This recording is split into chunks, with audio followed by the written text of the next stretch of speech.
আমাৰ 2 নং টুপামাৰি গাঁৱত মহৰালি ছোৱালী Marina Ahmed higher secondary pass কৰি দিছপুৰ নাৰ্ছিং ইনষ্টিটিউটত প্ৰথম বৰ্ষত এডমিশ্যন লৈছিল। কিন্তু আজি হঠাৎ তেওঁ হোষ্টেলৰ ভিতৰতে ছিপ লৈ আত্মহত্যা কৰে।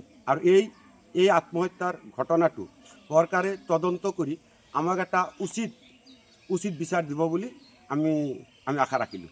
আত্মহত্যাৰ কাৰণটো কি হ'ব পাৰে? আত্মহত্যাৰ কাৰণটো আমি কিন্তু এতিয়ালৈকে জানিব পৰা নাই। সেই ছোৱালীজনীৰ আমাৰ ঘৰৰ লগতো কোনো ধৰণৰ মতানৈক্য হোৱা নাই। লিখাপঢ়াত কেনেকুৱা আছিল? লিখাপঢ়াত ভাল আছিল। মেট্ৰিকতো ফাৰ্ষ্ট ডিভিজন পাইছিল, লেটাৰ পাইছিল। তাৰপিছত হায়াৰ ছেকেণ্ডাৰীতো ফাৰ্ষ্ট ডিভিজন পাইছিল। 1 বছৰ কোচিং কৰিছিল। তাৰপিছত এই বছৰ আৰু প্ৰথম যাই দিছপুৰ নাৰ্ছিং ইনষ্টিটিউটত এডমিশ্যন লৈছিল। হয়, ইয়াৰ আৰু ন্যায় তদন্তটো আমি আৰু বিচাৰিছোঁ।